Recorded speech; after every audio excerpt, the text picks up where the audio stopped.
Welcome everyone. 12 years ago, thousands of workers struck at a platinum mine close to Marikana in South Africa. They were confronted by the police. 34 miners were killed. Now everyone mourns the death, or at least says so. Like even the BASF, a major trading partner of Lonmin, which owned the mines, said so, but also said that the deaths were the result of clashes. So as socialists, we must ask, is this true? And for this, we invited an excellent speaker, Kate Alexander, professor at the University of Johannesburg and director of the Center for Social Change. She did a lot of research on working class history, and in particular the massacre of Marikana. And she is also the author or co-author of a major book on this issue, which we will present you later. We will have Kate speak for 30 to 40 minutes. Afterwards, we will have a discussion where everyone can come in with contributions and questions. And then Kate will close the meeting with a speech of 5 to 10 minutes. So my name is Angelo. I'm in Marks 21 in Rhineland-Palatinate region, and I will be moderating this discussion today. And now I will pass the word on to Kate. Guten Abend, Kameraden. It's a pleasure and a privilege to be joining you, and many thanks to Marks 21 for organizing this meeting. Greetings from Johannesburg, where capitalism is in crisis, and we might not have the electricity on all night. So let's hope that tonight, at least, it's being cut elsewhere rather than where we are here in this part of Johannesburg. As we've heard, on the 16th of August 2012, the South African police force killed 34 striking mine workers. This was the Marikana Massacre. It's regarded as a turning point in South African history, and it illuminated key aspects of capitalism and the struggle for socialism.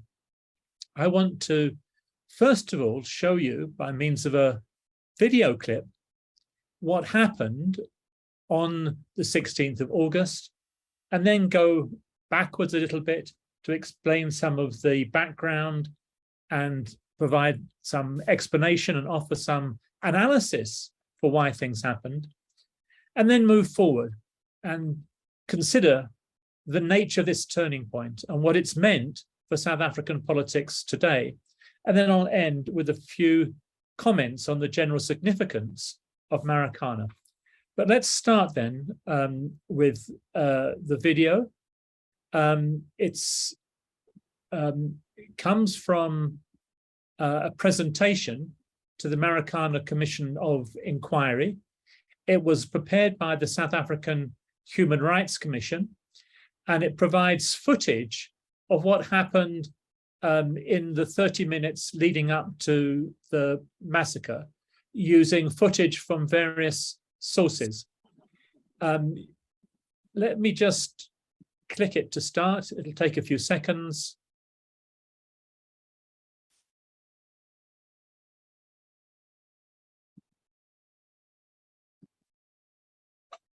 Okay, I'm going to start it just about here. The time, the numbers you see flashing up at the bottom is the time on the 16th of August where these things are happening. So you can see these events on this video are starting at 43 minutes and 56 seconds after 1500, after 3 o'clock in the afternoon. And what we can see in this particular shot is here, where I'm showing you with my cursor, what's called the mountain, what the workers called the mountain. And it was where they stayed for the days before the massacre. It's referred to as copy number 1. A copy is a small mountain, and they're a geographical feature widespread in South Africa. And over here we have copy 2. So the workers were staying out of the mountains, protecting themselves, and staying for the most part on copy 2 and copy 1. In the background, in a moment, you'll see another copy, a lower one, which is referred to as copy 3. And that's significant because that's where the second part of the massacre took place. On the TV screens, what we saw was one part of the massacre. It occurred down here. And this is now referred to as scene 1. And at the time, the news and the police presented this as the only part of the massacre. Whereas in fact, half the people who were killed over here at scene 2. And that was something that colleagues, comrades, and I were able to expose to the media and to the public at large, because we were the first ones there to understand the full process of the massacre. So here's the mountain, what the workers called the mountain. Here's what's regarded in South Africa as a kraal, K-R-A-A-L. And a kraal traditionally is a place where cattle are put at night. They might roam in the fields during the daytime, and they're put within usually a circular or more or less square area of branches tied together very carefully. Sometimes these days metal is used instead. And this reflects the fact that Marikana is still on the edge of a rural area. And some of the mine workers were keeping cattle and goats and so on, as well as working on the mines. So this is where the massacre, the first part of the massacre, occurs. Over here, on the left, we can see a massive substation.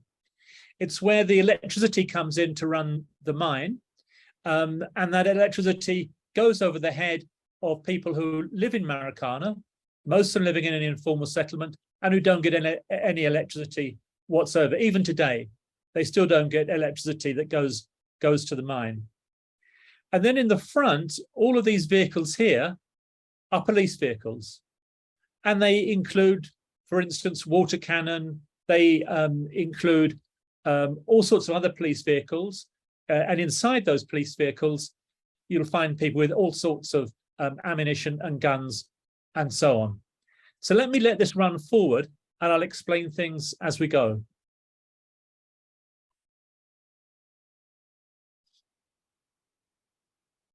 Right, so what we have here is an indication of what are referred to as nyalas, Nyala 1, Nyala 2. A Nyala is the kind of police vehicle that we'll see in more detail later on. They're armored police vehicles. And this Nyala 1 and Nyala 2 are putting down razor wire. The idea, as we'll see, as we see this wire being laid out, is to stop the workers who were by the mountain here from moving towards the police.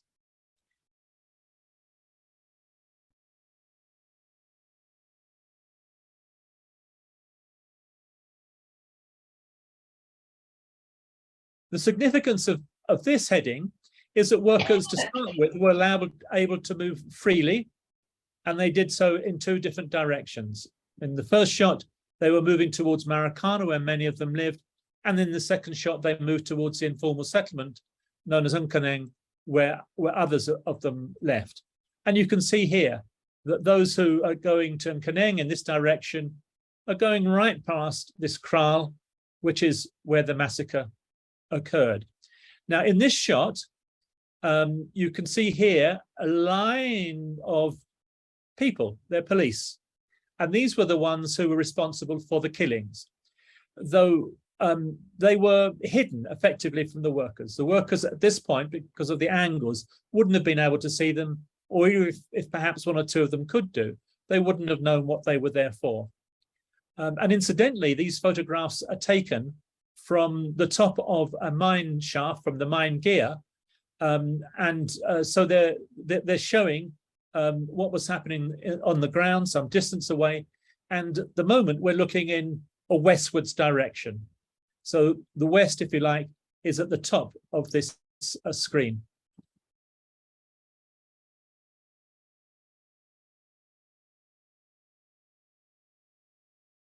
I'm hoping that these shots give you some sense of the kind of geography of where the Marikana massacre occurred. This is what we're looking at now, is really the battlefield. And you can see it's very parched, same time of the year as now. There'd been no rain for a long time. It was hot, and workers were no doubt tired from staying on the mountain for some days. And now we're zooming in here on a group of the workers, which are referred to here as the lead group. This is a group of about 200 workers who obviously at this stage hadn't left this area between the two copies, copy 1 and copy 2, and are about to do so. But at this stage, I want to move across to a map that I've drawn, because otherwise we'll be sticking around and we'll be stuck on this video forever. So this is a diagram of the massacre. It might be a bit confusing at first, because here we have north at the top rather than west at the top. With the video that you've been looking at, with the photograph that you've been looking at, the angle was from here. The mine shaft was over here on the east, and we were looking westwards. Here to copy 1 and copy 2, where the workers were. Here to copy 3, further in the background, a lower copy. And in the foreground, we have this police safe zone where all those vehicles were. And here is the kraal. And what happens is that as this razor wire is laid out, this larger group of workers begins to move off in the direction of the kraal. And what they say, and what is demonstrated in the videos, is that they were trying to move off in the direction of Unkeneng, where others of their comrades had done before. At the time that this begins to happen, these shooters are not positioned here. They're shooted where I showed you on the photograph. And this crescent here in orange of Nyalas, those police vehicles, and Caspers, even more heavily armed, wasn't in position. But we'll see in the footage in a moment the way in which these TRT shooters, TRT stands for Tactical Response Team, they're the heavily armed police with automatic weapons. We'll see how they move into place, and we'll see how these armored vehicles move into this particular arc shape, crescent shape, where they prevent the workers in these green arrows. They prevent the workers, first of all, from moving down to the road because of the razor wire. Then they force them around the kraal, and then they're tracked. They're tracked by these Nyalas and crescents, by these armored vehicles. And so some of them move down in this direction where they're slaughtered. They're slaughtered in two groups, one just in front of the line of shooters, the killers, and one little group here forced into the edge of the kraal. As this crescent forms up, and as the first tear gas and stun grenades are fired, most of the workers run away. They run to the north, some of them, and some of them run to the west to copy number 3. But let me go back to the video, and I want to move it along so that we can see what's happening. And I'm going to move it to 21:23 on here. And you'll get the actual time of day. Right.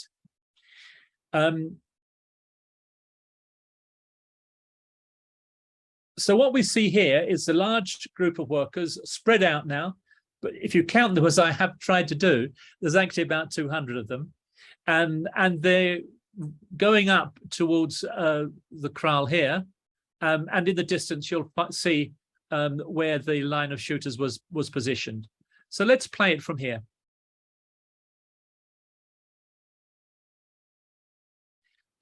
Papa 11 is just a code name for one of the nyalas, but not a wire-laying nyala.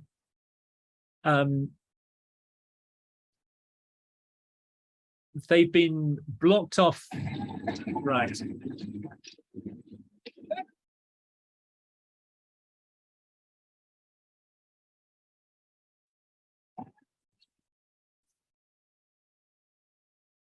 So here you can see that the line of shooters is just forming up, and behind them we see some of these nyalas, these armored police vehicles, just taking their position in that crescent shape. At this stage, there are workers behind here, behind this kraal, and behind that, they can't see what's happening. Their view is blocked by the kraal, so they can't see this line of police officers forming up.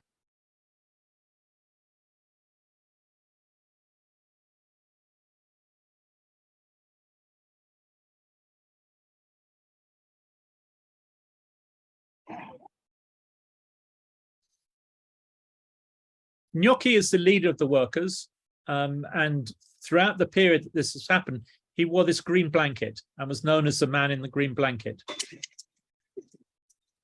Right, so here are the first shots. It starts with a stun grenade, which splits the workers into two groups. This forward group of about 40, 50 workers going forward, actually I think about 30, and the rest of them fleeing. So all we can see here is this front group around knocking, quite a small group.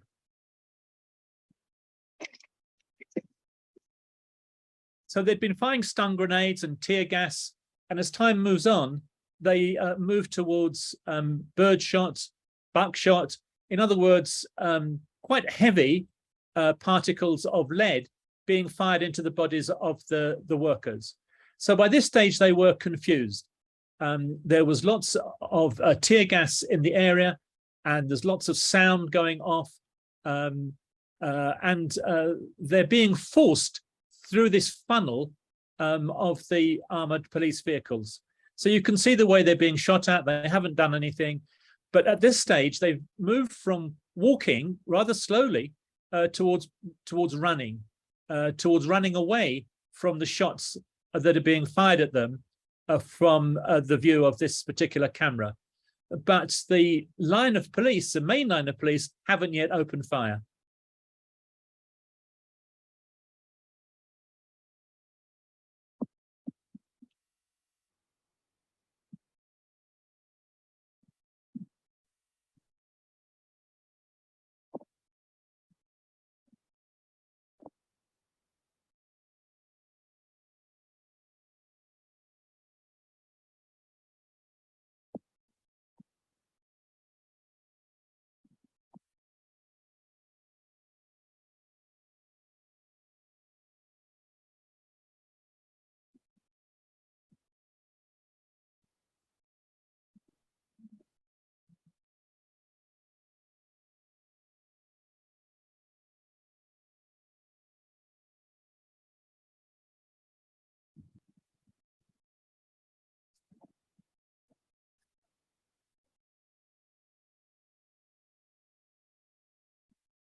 So it's that last firing then that comes from the TRT shooters.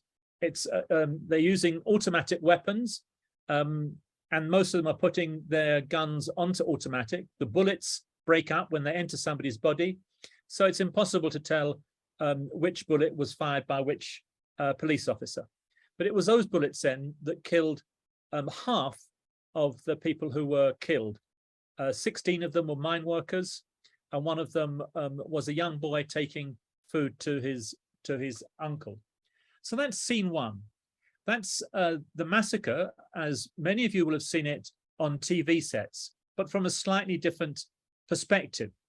And it's a perspective which brings together the different points of view. This film I got from the Commission's archive.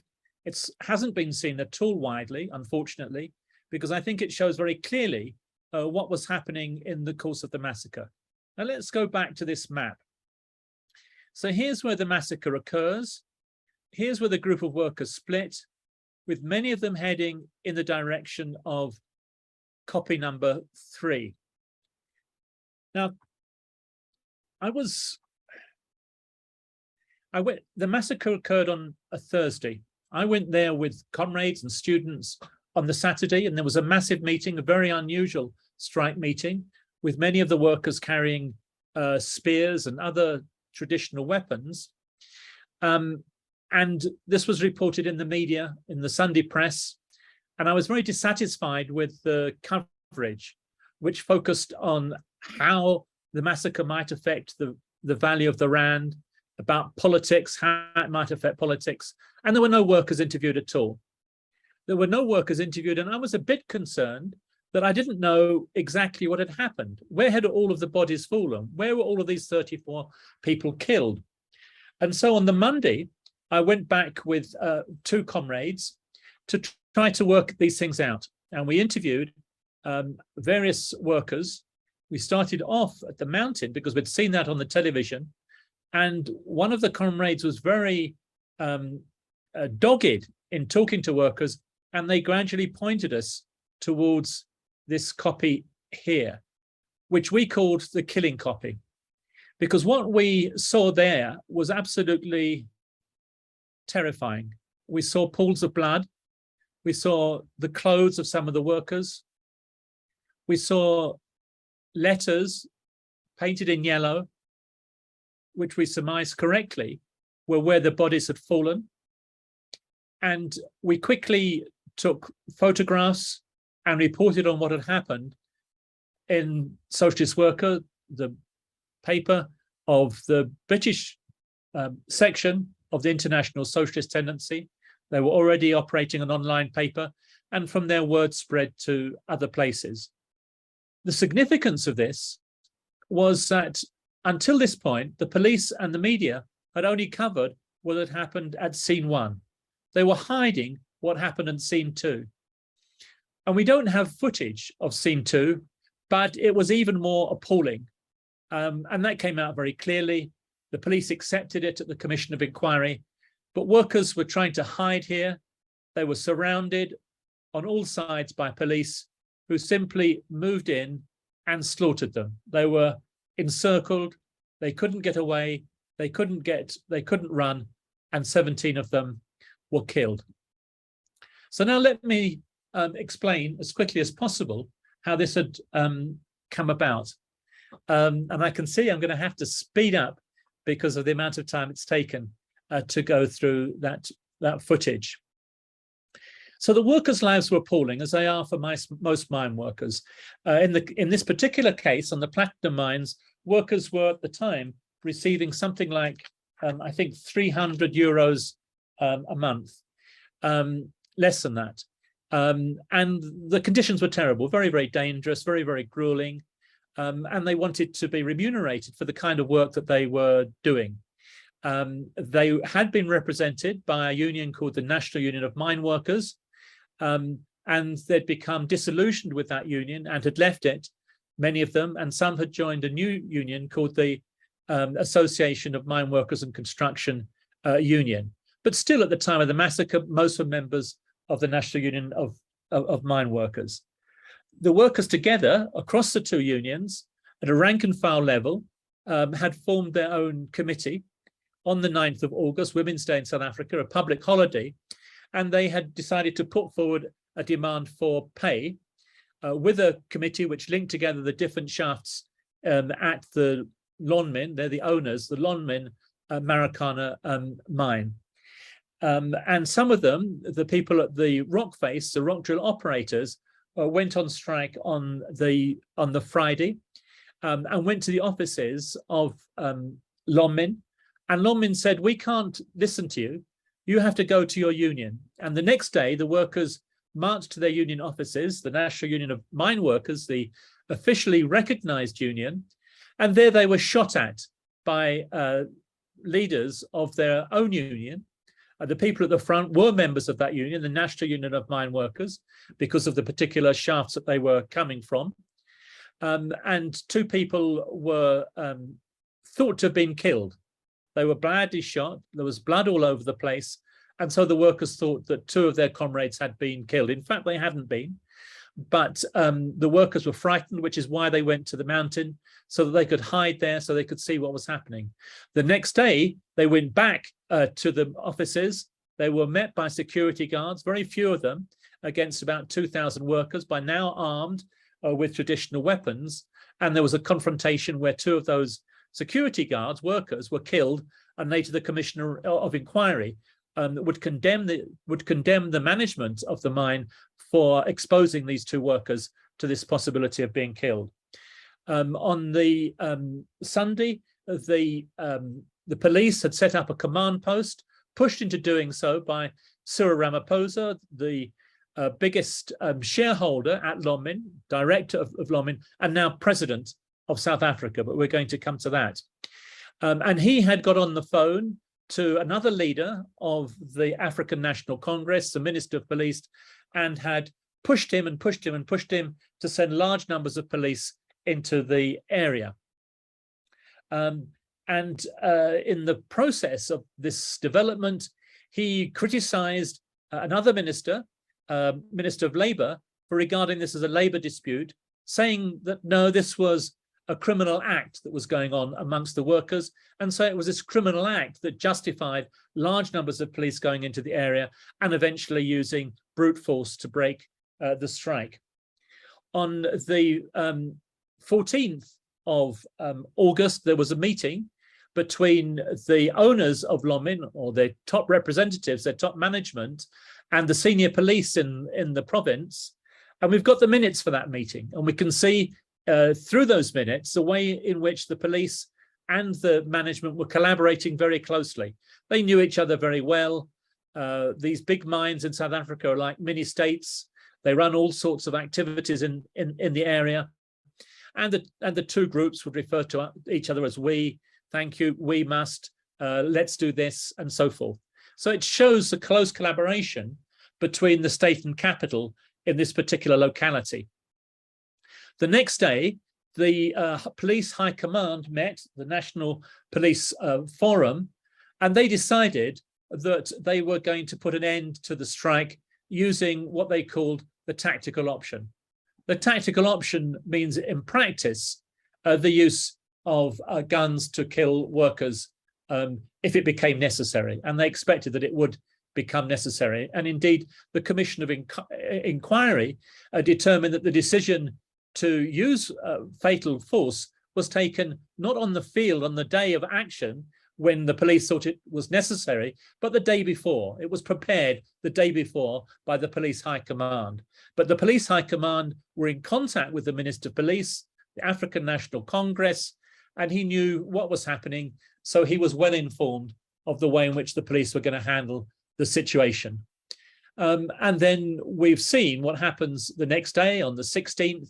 The police told the media this was D-Day, referring, of course, to the Second World War, and ordering up extra ammunition and hearses because they knew that they would kill people and they would need to have the bodies carried away. So we've seen now what happened. We could go back and should go back to understand what was going on here. The view of the police and Lonmin was that the problem was rivalry between the two unions. But as I've mentioned, in practice, the workers were combined. The two unions together, in terms of the workers, the union leadership of NUM took this position of support for the management. And they did so partly, as everybody we interviewed said, because of corruption. And it took various forms. One of these was that the shop stewards were didn't work down the mines, but were given air-conditioned offices where they were paid by the bosses at 3 times the level of the ordinary workers. And in these positions, they were able to sell jobs to people who were hungry and unemployed, and they got extra payments in those ways. So there was a good deal of a corruption within the National Union of Mine Workers, which has been well substantiated. And in reality, of course, the massacre wasn't about the unions at all. It was about the police. It was about the police killing workers, and there were no questions, no doubts. Everybody now accepts this, but nobody has yet been arrested or prosecuted for the events that occurred. The other argument that was put forward was that the police were threatened. They felt threatened by the workers. But as we've seen, the workers were had their heads down. They were avoiding the police, but were shot at. And this shooting, as I've shown in a recent article, was led by the operational commander in the area, who knew exactly what he was doing and gave the order to shoot. So this was a massacre of workers by the police.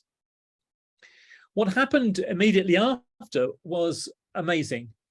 The remaining leaders of the workers met together that evening and decided to continue with their strike. Enormous courage, and I've written about it in the book. This is the original English version of the book that was referred to. Here's the German version of the book published in Vienna. And I write that somehow, despite 34 colleagues being killed and with many more injured or detained, workers found the strength to pull themselves together and determine that the strike would continue. This was one of the most remarkable acts of courage in labour history, anywhere and at any time. So despite these killings, the workers fought on and were able to win most of the demands which they were putting forward and able to get their jobs back again. And because of this built the confidence of workers elsewhere, particularly on other mines, but also in other sectors of the economy. And there were large numbers of strikes at the end of 2012. In contrast to this, the African National Congress had its elective Congress. It meets every 5 years to elect its leaders, and it elected as its deputy president Cyril Ramaphosa, the man at the center of these killings, the man who had provided the ideological background to defend the killings, was elected as the deputy president of the African National Congress. There was a massive contrast between the two, between the party that is held to have liberated people and the working class people who had previously voted for it. It separated opinion in the country, I mean, in particular, within the working class movement. It also separated opinion within the ANC itself. Already, the leader of the youth section of the African National Congress had been removed from the ANC. His name was Julius Malema, and he had sided with the workers, and he had tried to rally workers to the strikes that were occurring. At the beginning of 2013, he formed a new party, the Economic Freedom Fighters, which has been rather successful in elections and is now the third largest party in South African politics. So we already have two aspects of this turning point. One, that it sparks off further strike action, initially unofficial action, and then strong official action from some of the major unions in South Africa occurring in 2013. And then we have this other political dynamic. Firstly, the EFF being formed, and then later in that year, a union called the National Union of Metal Workers of South Africa, which by this stage had become the largest union in Africa because of the decline of the National Union of Mine Workers, NUMSA, separating itself from the African National Congress and declaring that it would form a new united front with other workers and community organizations, that it would oppose the African National Congress in elections, and that would work towards the formation of a workers' party.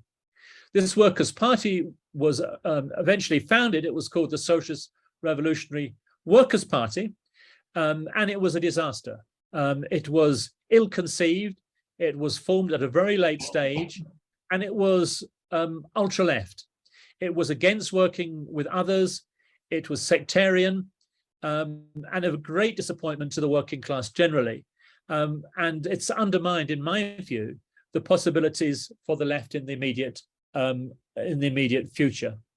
So then we have a number of events that are sparked off by the massacre, and the massacre is still referred to frequently in discussion about politics in South Africa because of the way in which it had shown up the African National Congress. Now, it gets worse because Ramaphosa moved from being deputy president of the African National Congress to becoming deputy president of the country, to becoming president of the African National Congress, and of course today he's president of the country. And just as we regarded his actions in Marikana as being corrupt, so that's become increasingly obvious to people inside South Africa.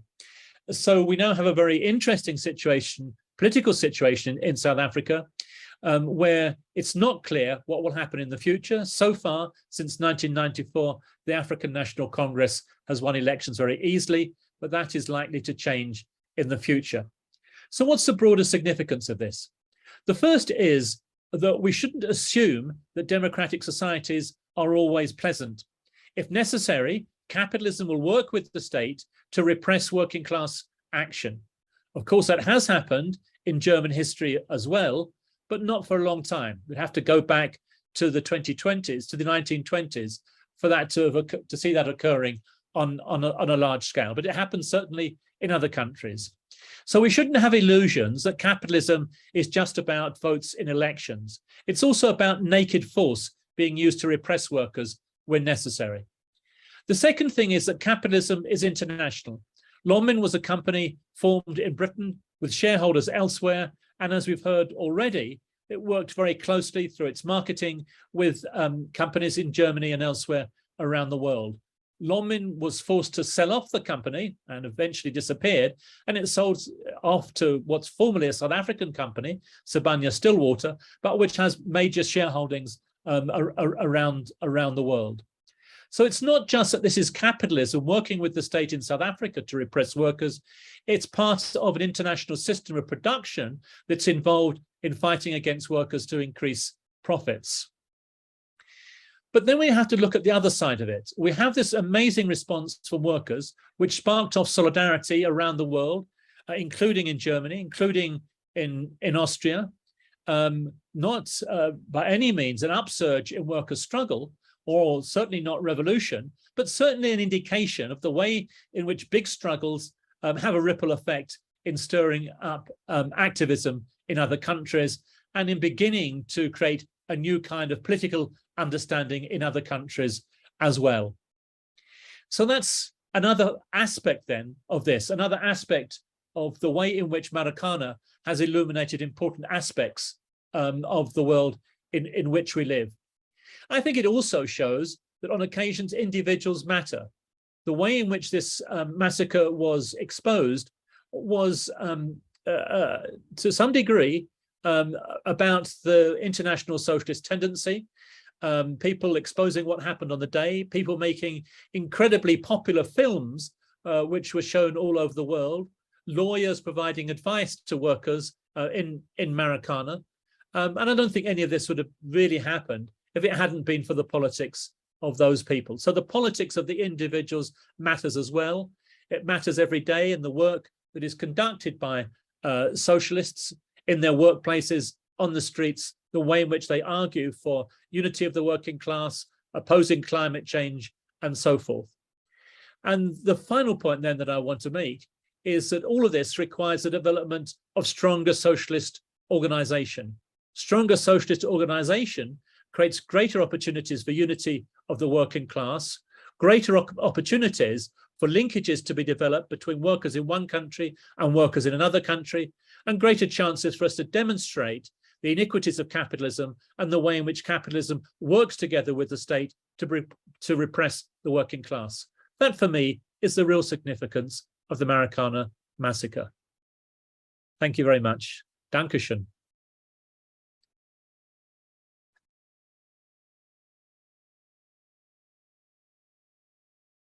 Thanks, Kate, for your excellent talk. Before we proceed to the discussion, I would like to make a few announcements.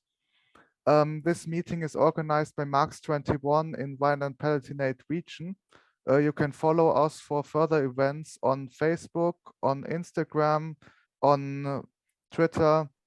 You can also write us an email if you want. You can contact us via email, and we have a YouTube channel which is new, where you can find all of the videos of our events. Also this one. Whoever is interested can have a look into the new magazine, can buy the new magazine, which is against German militarism. And we also have our webpage, marks21.de, where you can also find some English content, like recently an interview with Hossam El-Hamalawi, an Egyptian revolutionary socialist, on COP27 in Egypt. So what we also want to recommend is to have a look into the book co-authored by Kate Alexander, who is now in our room. And yeah, you can find the English version here. And die German, und für alle, die das Buch auf Deutsch lesen wollen, das gibt es hier auch aus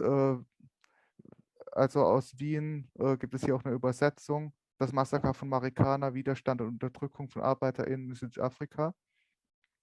Herausgegeben von Jakob Kramaric. Das kann ich auch nur empfehlen. And we will have in 2 weeks another event on why how Mussolini came to power, and then we will discuss how to instill some fear into fascists today. And yeah, whoever is interested in further information about Marx 21 can stay in the room after the discussion. We are revolutionary socialists who believe in working class actions to build a better world, in international socialism instead of Stalinism, and so on. Okay, now I would proceed into the discussion, where everyone can make some contributions and raise questions. Everyone will can speak for 3 minutes. We will have a double quota system. This means that we'll do it according to gender and according to who spoke already. And I would collect like 3 to 4 questions and contributions, and then Kate can come back to them, can answer to them. Exactly. Whoever wants to make a contribution can raise his hand or her hand now.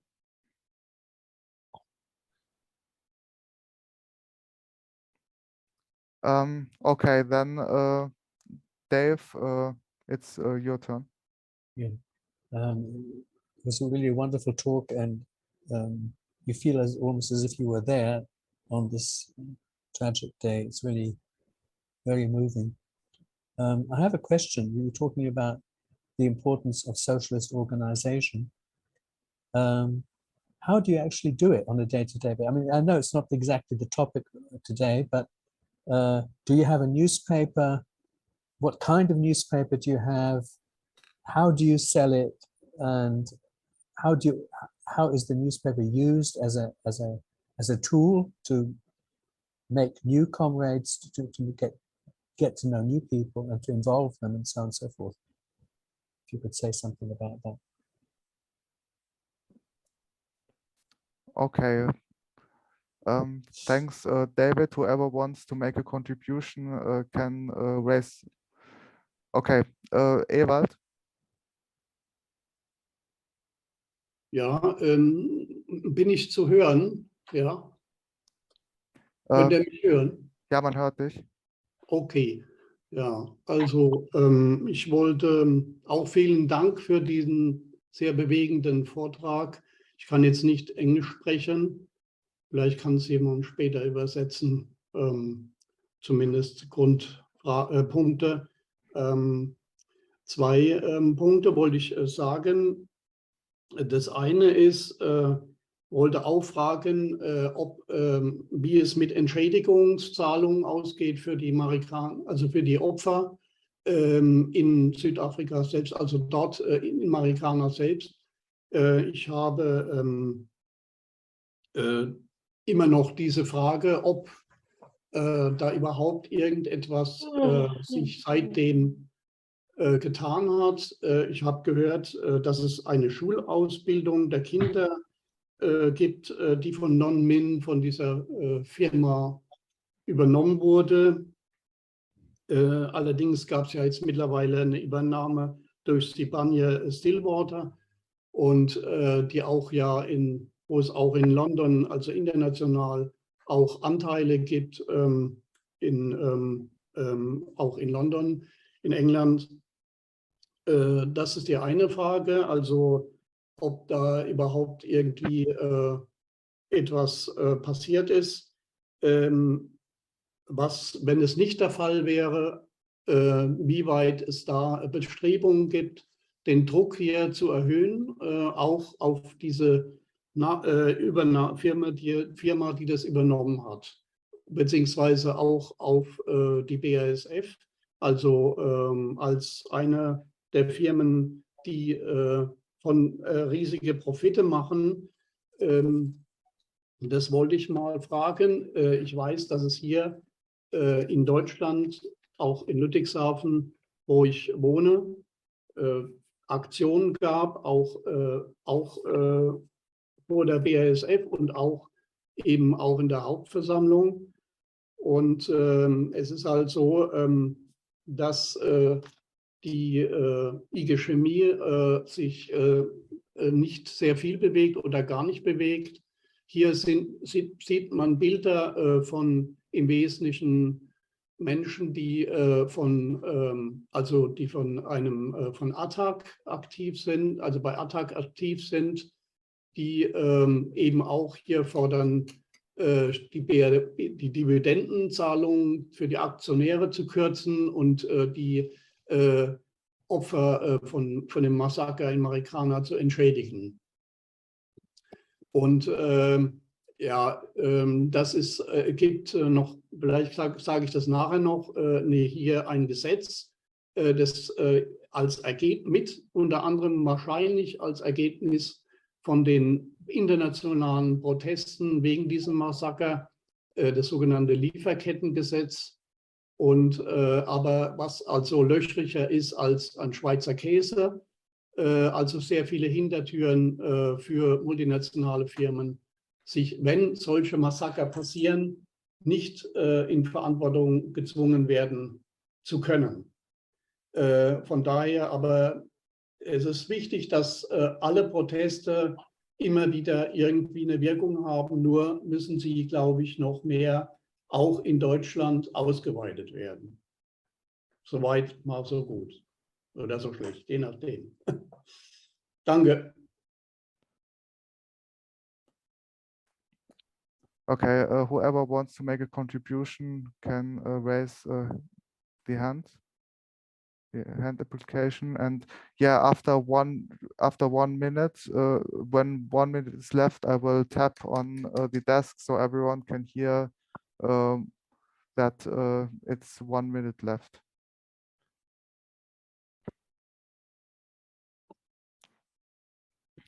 Okay, perfect.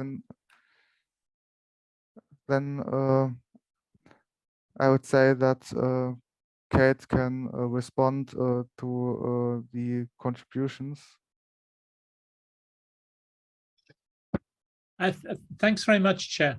I have to apologize to Ewald because I didn't really get the full benefits of his introductory comments and the detail of the question that he's asking. And I'm sure that he and other comrades here in a much better position to say how they think it's possible to put pressure on BASF, to put pressure on what's now Sibanye-Stillwater. But perhaps I can say something about what we're trying to do here in South Africa. Immediately after the massacre, we formed the Marikana Solidarity Campaign, and we've been very active around the 10th anniversary, working together with others around the world, including from Vienna. And you've already mentioned the work of Jakob Kramovich, who I've worked with in Vienna and in South Africa. What we're pushing for is a number of things. The first and most simple thing is that Cyril Ramaphosa should apologize to the widows of the workers who were killed. Not just a general apology, but it must be a face-to-face apology, so that he's not just doing it from a distance, but can also understand and witness for himself their grief. They're not just numbers or names, but these are real people who have suffered from what happened as a consequence of his action. And his action here was critical. He was the key figure. He was the powerful person within Lonmin. He had the links to the African National Congress and indeed to the union. He had himself been General Secretary of the National Union of Mine Workers. He was the key figure in negotiating the transition from apartheid to bourgeois democracy in South Africa. But the apology that they want is in particular for saying that their husbands were criminals, which was appalling, and undermines their dignity, their self-worth, and the way in which their families see their loved ones. But the criminality is important, because if you take away the idea that this is a labor action and call it criminal, then it in part justifies why you should use the police in large numbers and kill people. Now, of course, killing people is against the Constitution, as it is in other countries. The right to strike is guaranteed in the Constitution. The right to dignity is very prominent in the South African Constitution. So you can't justify killing people just because they're criminals, but it begins to provide some kind of justification to the public. So the first issue is that Ramaphosa must apologize. The second issue, which perhaps goes to something that David put in the chat box, is about compensation to the families of the workers. Of course, there could be other kinds of compensation, but I think here we're talking about compensation to the families of workers who are dying. And still, after 10 years, we haven't got to a position where the widows have yet received funding from the company and from the government for the loss that they had. It's been promised, but as far as I know, and I was at a meeting last night, it hasn't actually been received as yet. It's still just promised 10 years on. So the issue of compensation is still an important one. Obviously, we hope, but don't necessarily assume that people will get proper funding.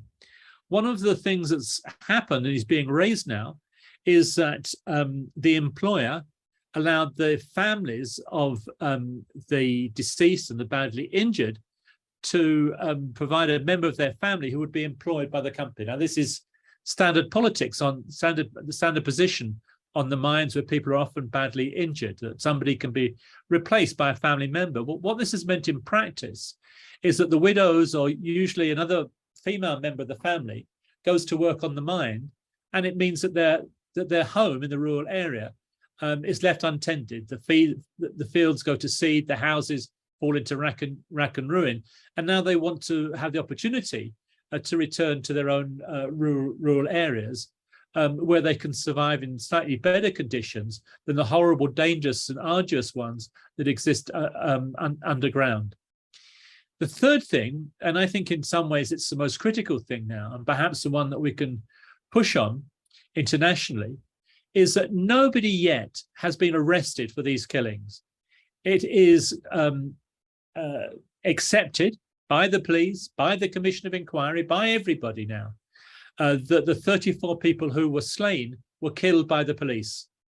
And we know who the key people were within the police force. We know who the operational commander was, a man called Kalitz, who was the one who gave the order to fire.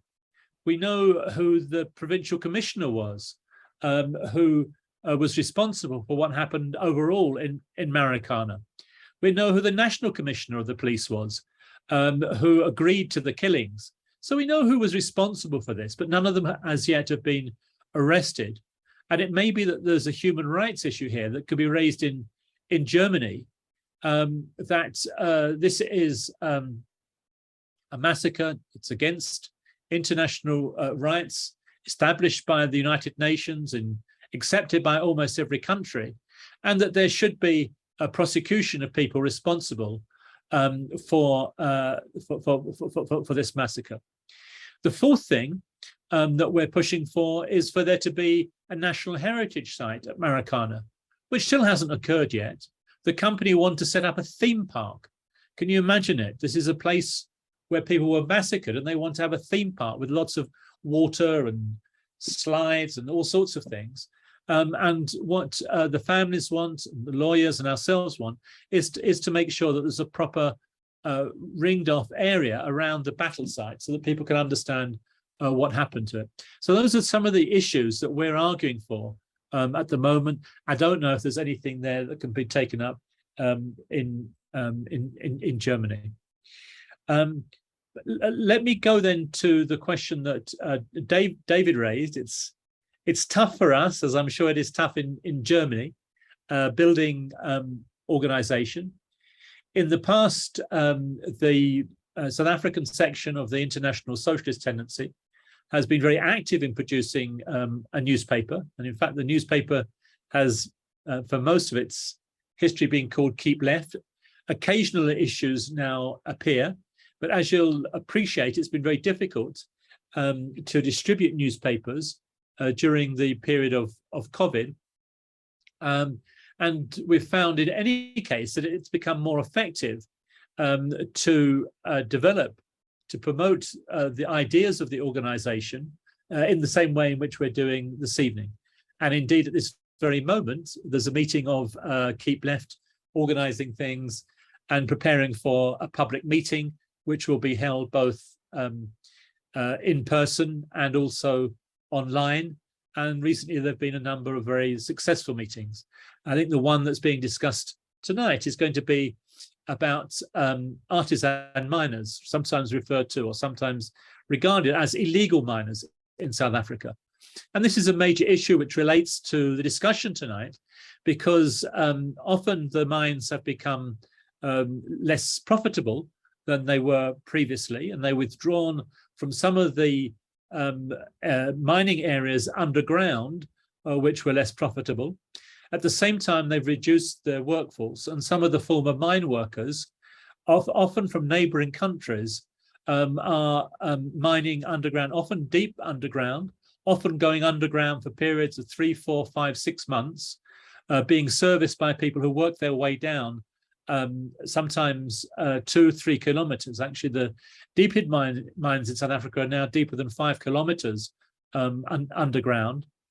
And these illegal miners are opposed by some local miners in the unions, but also by other people, South Africans in the communities where they live and where their families live, and of late have been at the forefront of xenophobic attacks. So xenophobia has become a major issue in South Africa. It's about South Africans attacking non-South Africans, not whites, but against other Black people from elsewhere in Africa. And so Keep Left has been at the forefront of campaigning against xenophobia. And as a consequence, it's gained a good deal of respect. So we do recognize that it's so important to build an organization, and those are just some examples of how we're doing it. But we also recognize that building a revolutionary party, a party that's in a position to lead workers in a period of revolutionary upheaval, isn't just about what we can do in the here and now. It's also about building trust and respect and credibility through the activities that we engage in, even if those things don't lead to recruitment and people signing bits of paper and so on. And some of the work that I've been involved in over the last 3 years has been with a group that we've built called the Community Organizing Working Group. Kate? Yeah, do you want me to shut up? I'm sorry, because Ewald wanted to make a contribution too. Right. So Go on. yeah, but finish your last sentence. Like yeah. Yeah, okay. So what we've been doing is building up community organizations in communities across Johannesburg, and in the process gaining credibility for Keep Left. Okay, I finished. Perfect. Now we will go into the second round of questions and contributions. So Ewald wanted to make one. I would so Fritz first because he didn't speak yet. Yes, thank you. I have a simple question to Kate. Do you have any information about the situation in Marikana now? Because there were certain promises to build houses and to change the situation, but I have no information if something happened in the situation of living or working on the working conditions. Do you have any information about this? So Ewald can begin to talk, I guess. Ja, also ich wollte eine Frage stellen, auch mit meines Wissens gab es in Marikana Entlassungen, also 1600 Menschen sollten entlassen werden. Die Frage ist auch, wie sich das wirtschaftlich jetzt die letzte Zeit weiterentwickeln hat oder weiterentwickeln wird, weil Katalysatoren, also wo Platin ja ein sehr wichtiger Rohstoff ist dafür. Es wird wahrscheinlich auch nicht nur Katalysatoren weiter produziert werden. Es wird eine Umstellung geben in der Produktion, sehr wahrscheinlich auch weltweit, auf andere Produktionsmethoden, auch in der Autoindustrie, also Elektromobilität, Stichwort. Was bedeutet das für die Gruppen, für Marikana? Gibt es da irgendwie Informationen, ob sich was verändert, wie sich was verändern wird? Ja, das wollte ich noch fragen.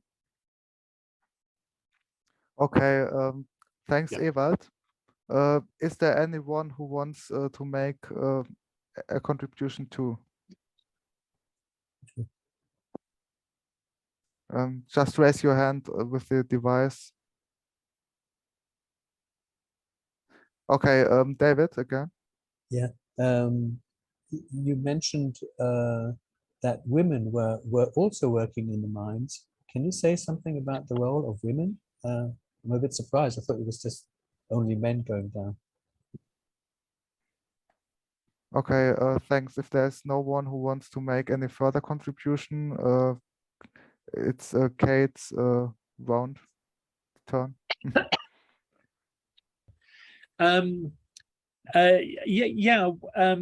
We did have Caroline O'Reilly here, who knows much more about the women on mines than I do. But after the end of apartheid, as part of the process of developing gender equality, and an aspect of the agreement that was developed between the government and the mine owners and the unions, a percentage was fixed for the number of women to be employed. I think it was 15%. You know, at first, this 15% were mostly women employed at higher levels physically and in the easier jobs. But increasingly, women have taken on the toughest jobs, the the jobs for which you really need quite big muscles, including being rock drill operators. So yeah, they are employed underground in different capacities. There is some academic work on this, including a PhD dissertation by a sociologist who was working underground herself for about 4 or 5 months. So I can make recommendations if you want to know further details about that. Certainly to start with, I haven't kept up to date with that. Certainly to start with, they experience a lot of sexism, a lot of some sexual assault, a lot of, yeah, certainly sexual harassment, and of course problems associated with being women underground where there are no proper facilities, which is particularly a problem if you are on your period, for instance. And whilst men may get used to peeing in front of each other, it's obviously much worse for women. I mean, it's also very, very hot underground in platinum mines, so people are half naked. And, you know, that can be difficult, unpleasant for many women. You know, the men get used to it, but it's more difficult for the women. So there are all sorts of problems about for women being employed underground and being employed above ground. First of all, they weren't even given overalls that would fit their bodies, that they had to, they were treated as men underground. But some of these things have improved, but it's still a rotten job, whether you're a man or a woman. Ival's question was about conditions. I know a little bit, but I don't know enough, you know, for you to be able to, you know, use this video and write it up and use it as part of a formal discussion. But I can put Ewald in contact with people who know more about the situation. Initially, through the 2012 strike, which was continued into 2014, with the 2014 strike, the Great Mine Strike, was the biggest strike ever in mining in South Africa, and it was certainly a victory. It led to pay increase and further pay increases, so that now the mine workers, who were being paid something like 250 euros a month, are now up to about 750, which is what they were demanding back in 2012. So in terms of pay, there have been improvements, but workers have become increasingly disillusioned with their new union, which they feel is not defending them adequately. And some people have left that union. They feel their pay is still poor, and they still feel that their conditions are unsafe and unnecessarily so, and they're still treated very badly by the employers. And indeed, some of the workers are saying that Sibanye-Stillwater is worse than Lonmin, worse than Lonmin was. So the general view, as I'm picking it up from people that I speak to, is that in recent years, particularly, conditions have actually got worse at the Marikana mine. So there are, in various ways, you know, reasons for concern there. But they're a clever company. You know, they are. The last I heard last night was that they were aware that young people didn't know what happened 10 years ago. So they're trying to nurture a group of 100 young people from the area and take them out on all sorts of trips and try to persuade them that their company isn't the old company. But clearly the conditions are still very bad there. Thanks, Kate. I would say that we should do our last round of questions and contributions. Whoever wants to speak can raise his or her hand now. Else, okay. Rosa Marie, it's your turn. Yeah, Rosie. Yeah, if you can say perhaps a little bit about the situation for the working class today and the perspectives now, the political situation, perhaps something how South Africa is affected or not affected by this horrible war in Ukraine, and just to have a little, some sort of overview about the situation there. Yeah, thanks very much for that, Rosemary. Shall I go ahead with responding to that? I would make a contribution to a question, raise a question if that's okay for everyone. Yeah, maybe I missed something, or would you say that Marikana was what happened at Marikana, the strike at Marikana, was part of a wider strike wave, and which kind of was there some kind of solidarity action immediately after it, like in form of other strikes in other mines, in other or not even mines, in other sectors of the economy?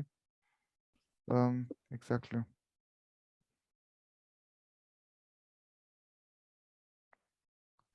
Should I respond to that, or do you want me to just see if there are any other comments and questions? Yeah, I would say that you can respond to that exactly. Right. Okay. Well, let me respond to you first, because then I can do it in chronological order. Yeah, the response to the not so much a response to the massacre, I think, but the way in which workers at Marikana continued to fight, continued to strike, despite the massacre, and maybe given more strength because of the massacre. I mean, certainly workers that I interviewed said that they were continuing their strike action because they wanted everybody to know that they were not striking just because of these few workers who were providing leadership then. And certainly their action was spread across mines in different areas, and to some degree into different sectors, but in particular amongst farm labourers who in the Western Cape, in the south of South Africa, where there's a lot of farm labourers, they went on strike and they wanted a very big pay increase. And so that really changed things for farm labourers in that area. So there have been those improvements. And I think to start with, we were all very optimistic about the longer term impact of the strike, not just through pay, but also in terms of the political impact of workers being radicalized and beginning to plan for the development of a new working class party. And although we were slightly concerned about the split within the big trade union federation between COSATU, which is still the biggest part of the trade union movement, the Congress of South African Trade Unions, which is aligned to the African National Congress. There was a split between that and those who went off to the National Union of Metal Workers and a few allied unions who formed the South African Federation of Trade Unions, SAFTU. You know, there was some concern about that, but we thought at the time that, that this was, on balance, a positive move, and that SAFTU would be able to gather around it the more militant workers, including workers who were members of COSATU unions. But it hasn't worked out like that. And I think in part that's because of mistakes made by SAFTU. In part it's to do with the, if you like, the sociology of the unions and the different unions and who they represent. It's also because of this big mistake with the Socialist Revolutionary Workers' Party, which has allowed the African National Congress, together with the EFF, which I've mentioned, to provide the main focus for more left-wing workers when it comes to elections. But the support for the ANC is clearly going down and down. Cyril Ramaphosa becomes more unpopular by the day.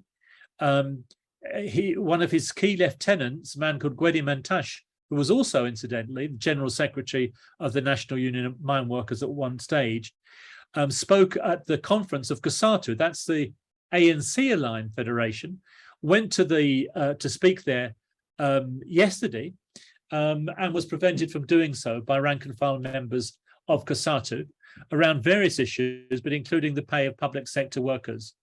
And the workers shouted a slogan which I've never heard before, which is Hamba Gwedi.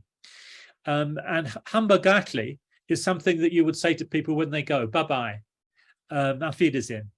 And it's sometimes used when people die. You know, you have notices in the media which say Hamburgatli Angelo or something like that.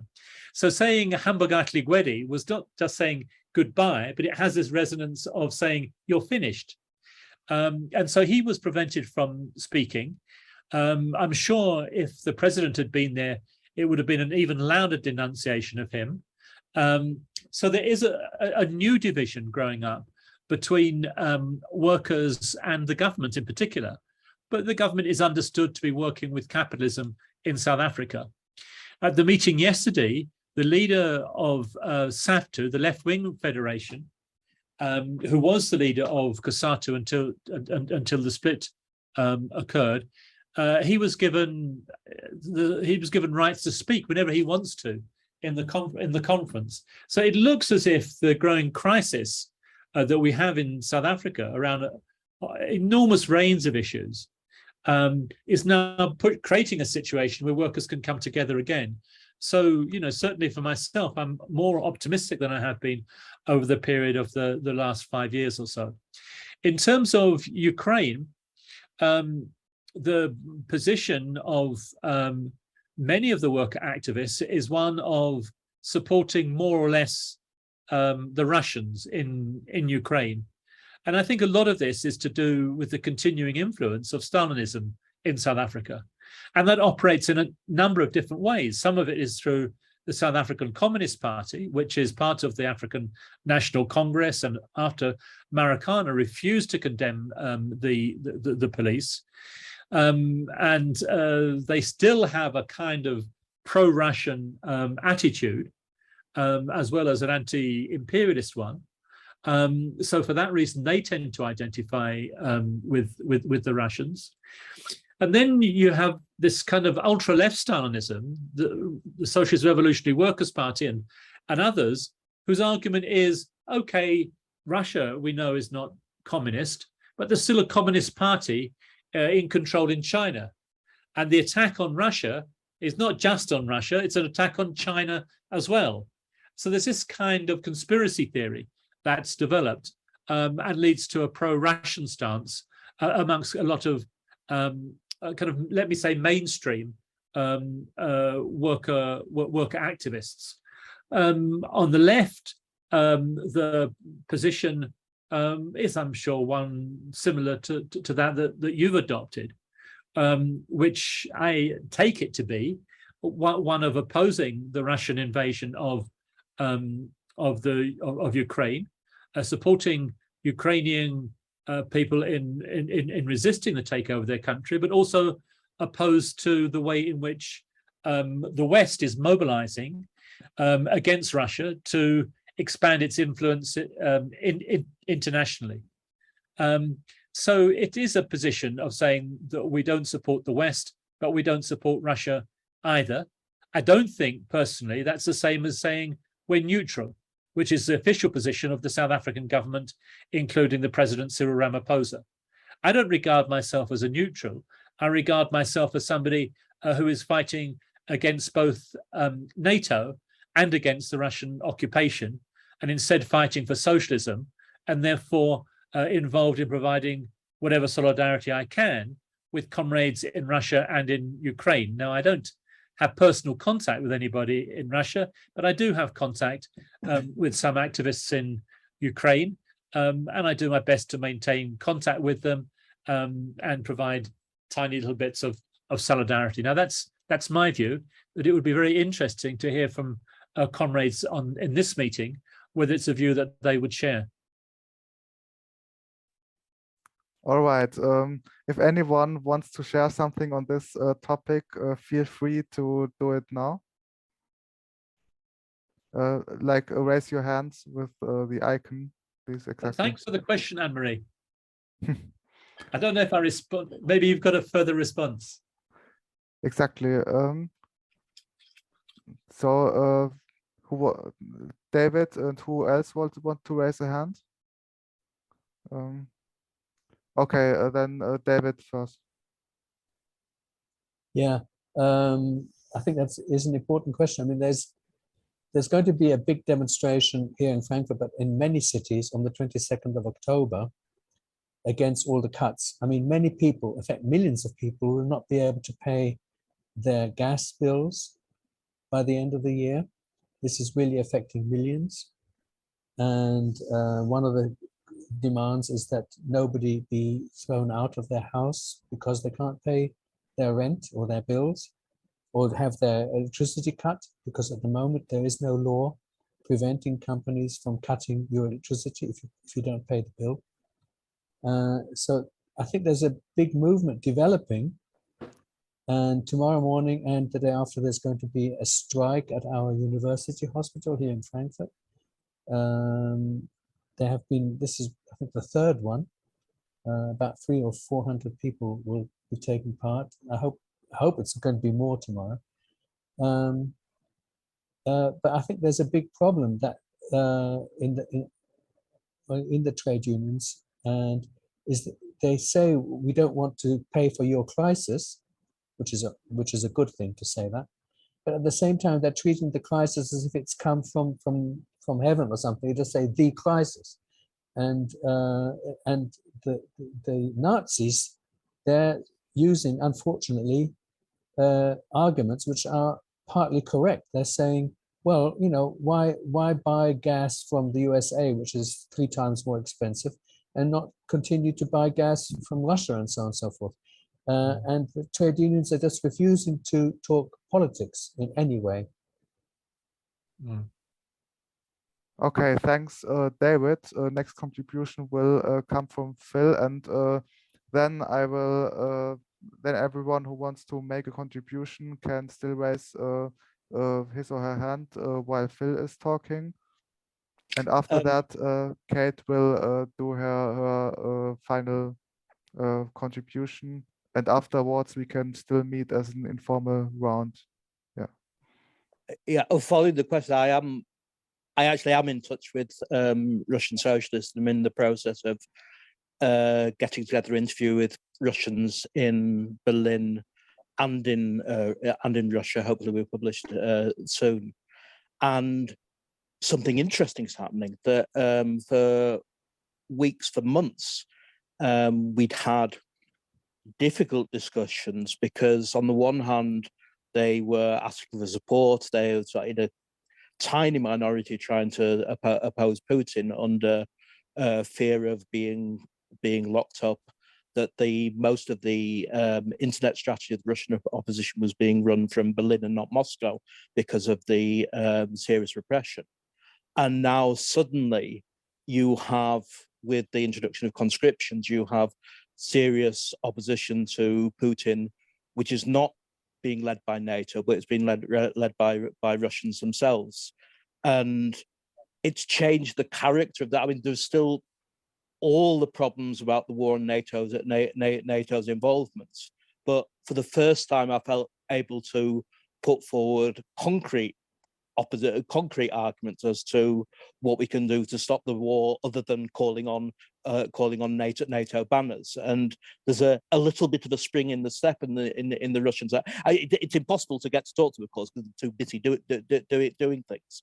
But there has been a shift since the mobilization against conscription. I'm not sure if this is going to last or not. I'm not sure how much Putin is going to able to put down the repression again. But the feeling at the moment is slightly euphoric, which is kind of good. All right, thanks for the contribution, Phil.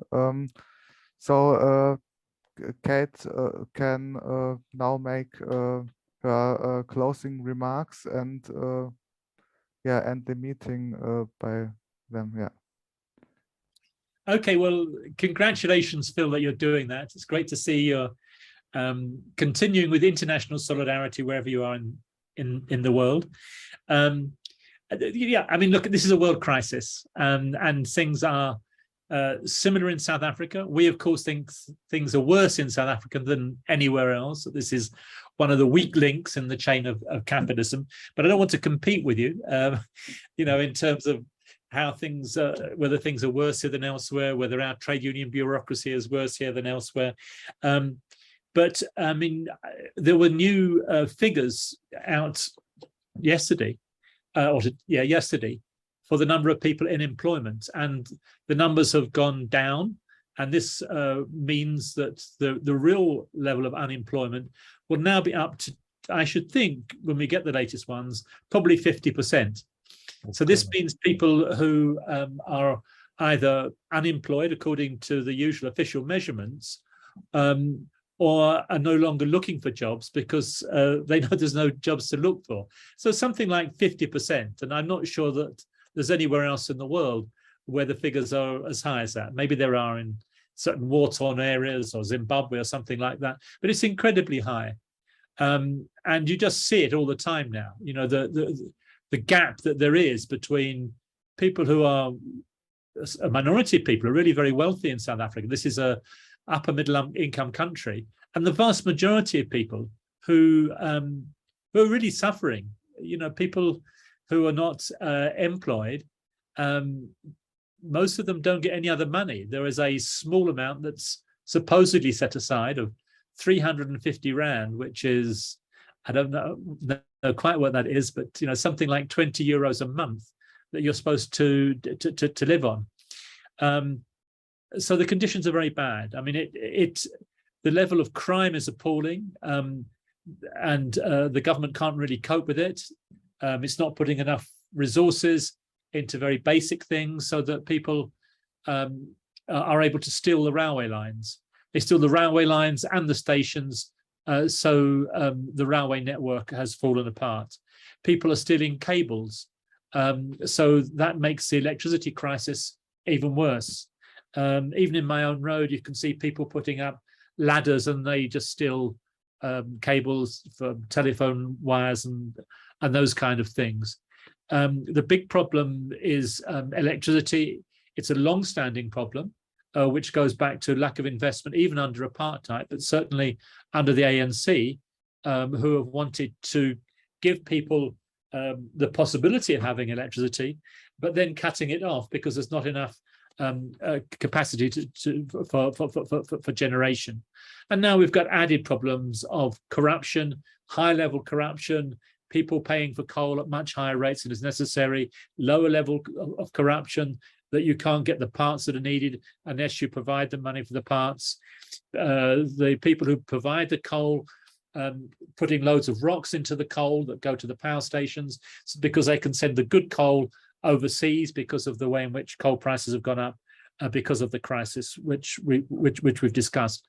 So incredible problems. And of course, when electricity goes off, then the water goes off after a while because you need electricity to maintain the pumps at the water reservoirs. And so over the last few days, we've had water off, water on, electricity on, electricity off. And it goes on, and it's really depressing people. It's making them angry, and it's the key underlying reason, really, why the government is becoming increasingly unpopular. There's a good chance of there being a major strike in the public sector. There has been an important strike in gold mining, so the level of discontent is increasing. Clearly, there are big problems in South Africa, partly because of this gap between the employed working class and the unemployed working class. It's quite difficult to even ensure that there are meetings for people who are extremely poor. We've done that by organising Zoom and making people sure people get the data, and then people on the ground having relations which they can maintain by going door to door with people that they know. But it's not.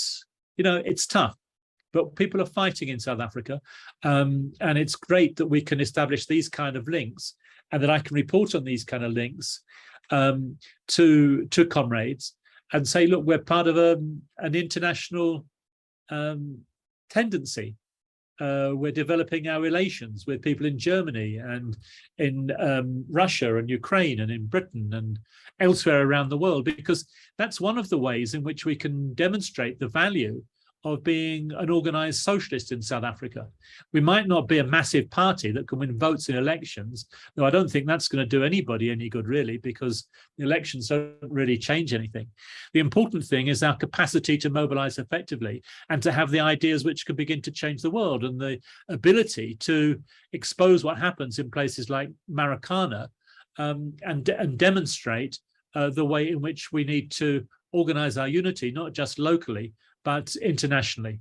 And so with that, comrades, I'll greet you in the traditional South African way and say Amandla, power.